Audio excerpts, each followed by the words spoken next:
건물주마다 비명이라 월세가 끊겼어요.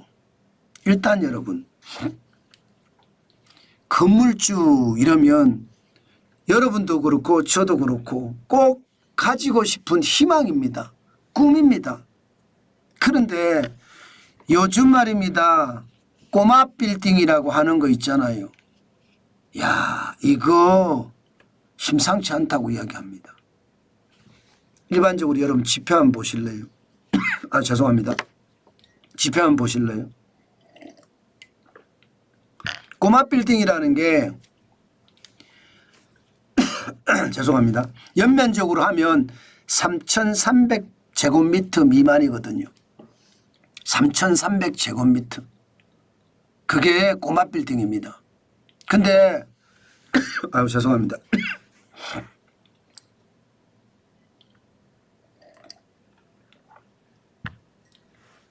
꼬마 빌딩 실거래 규모가 굉장히 빠른 속도로 줄어듭니다. 2021년만 하더라도 이게 22조 3천억 원이었거든요. 그런데 작년에 12조 4천억까지 떨어졌어요.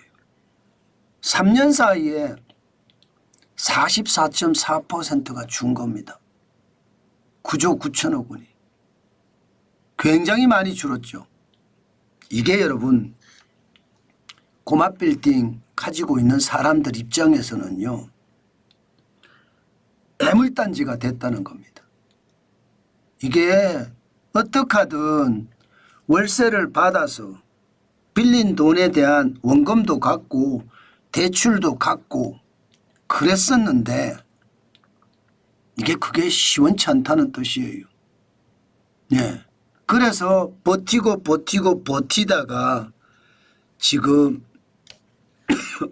죄송합니다.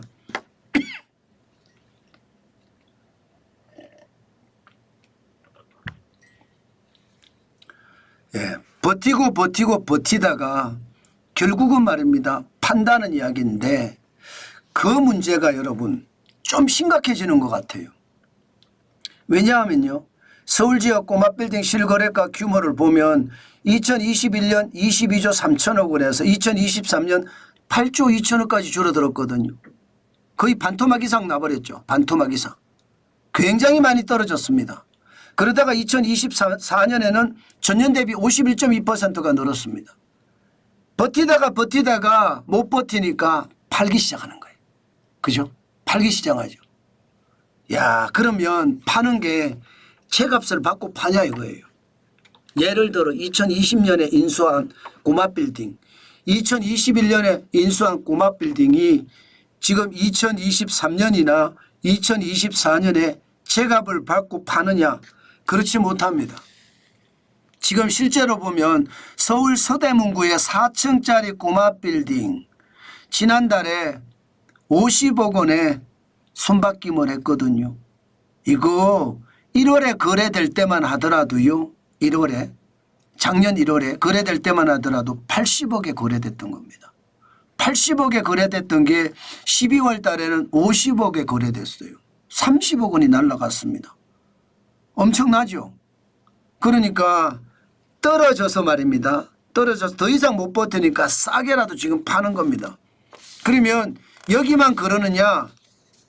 대부분이 그렇습니다. 일부 말입니다. 성수동이나 연남동은 저쪽에 홍대 쪽입니다. 홍대 쪽. 여기만 몰라도 대부분이 마찬가지예요. 대부분이.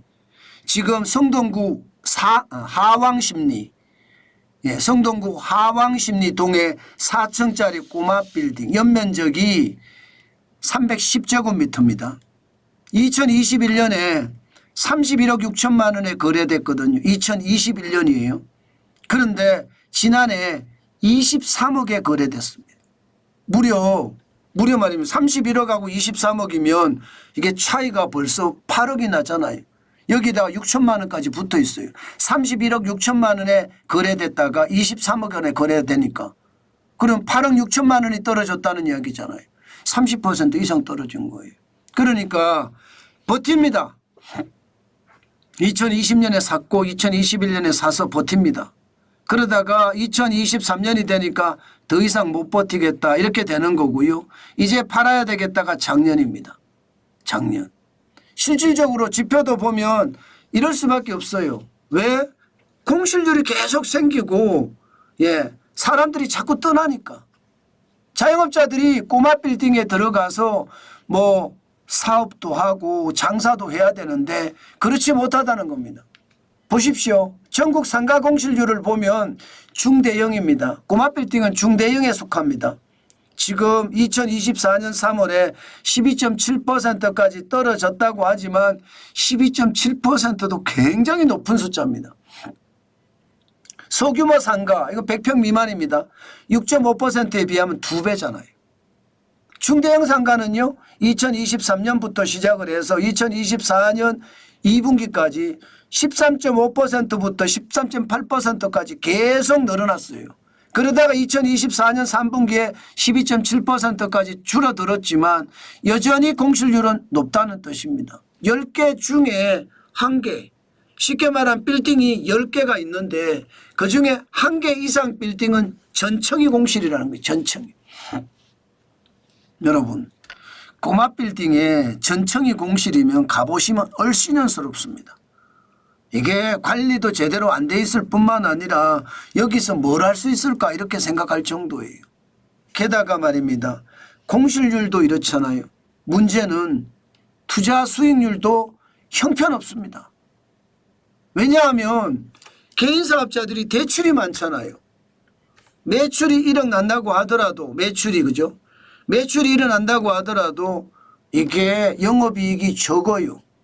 게다가 개인 사업자들, 자영업자들, 소상공인들 지금 연체율을 보시면 0.61까지 올라갔거든요. 은행권에서. 대출 갚기에 바빠. 이자 갚기에 정신없어요. 이자 갚기. 이자부터 먼저 갚아야 되거든요. 안 그러면 차압이 들어오니까. 안 그러면 경매로 넘겨버리니까. 집주인한테는 좀 참아달라 할 수 있거든요. 그런데 참아달라가 한두 달 참아달라가 아니라 계속 참아달라 하니까 참아달라 하는 순간마다 월세가 끊기는 겁니다. 그럼 집주인 입장에서는 건물주 입장에서는 월세를 받아서 집을 살 때 빌딩을 살 때 꼬마 빌딩을 살 때 들어간 원금도 갚고 이자를 갚아야 못 갚는 거예요. 그러니까 현장이 무너지니까 그죠? 자영업자 소상공인들이 무너지니까 이제 꼬마 빌딩주들도 무너진다는 거예요. 그게 지금 현실입니다. 이게 수익이라도 많으면 괜찮은데 못 버티는 겁니다. 지금 전국 중대형 상가 투자 수익률을 보시면 2024년 1분기가 1.14%입니다. 1.14%면요. 이게 1억을 투자하면요. 1억을 투자하면 3개월 사이에 114만 원 번다는 얘기예요. 114만 원. 그리고 더 낮아집니다. 2024년 3분기는요. 1억을 투자하면요. 3분기 3개월 사이에 92만 원 번다는 거예요. 그만큼 말입니다. 지금 중대형 상가의 투자 수익률이 굉장히 떨어졌습니다. 그러니 뭐 많은 사람들이 투자를 꺼릴 수밖에요. 그리고 물건을 내놓을 수밖에요. 문제는요. 지금 앞으로입니다. 앞으로. 과연 앞으로 어떤 일이 일어날까요? 이 지표를 보면 짐작이 됩니다. 더 이상 못 버티는 사람들이 2023년까지 버티다가 지금 내놓기 시작했잖아요. 2025년은 더 내놓을 겁니다. 가격은 더 떨어질 수밖에 없어요. 장사는 더 안 되니까. 최저임금은 최저임금대로 많이 올라간 상태. 여기에 주 52시간제까지 현장 경기 완전히 바싹얼었거든요. 지금이 그 시기입니다. 그래서 저는 어려워진다 이렇게 생각합니다. 저도 계속해서 임장을 하면서 상가를 보고 있거든요. 요즘 상가 굉장히 많이 떨어졌어요. 왜 이제 장사 안 된다는 걸 이제 알기 시작했습니다. 옛날부터 이거 알았어야 되는데 그죠? 근데 이제 알기 시작했어요. 게다가 줄줄이 또 무너지는 것도 알기 시작했습니다. 아마 올 12월 말부로 그만둔 데가 참 많더라고요. 게다가 이게 연휴가 길어서 또 망하는 예, 그런 사람들이 많아지지 않을까 저는 그런 생각도 해봅니다. 그만큼 상황이 참 좋지 않습니다. 지표를 보면 거짓말을 못해요. 거짓말이 현실이 된다는 것. 예, 저는 예, 그렇게 생각합니다. 그만큼 어렵다는 뜻입니다.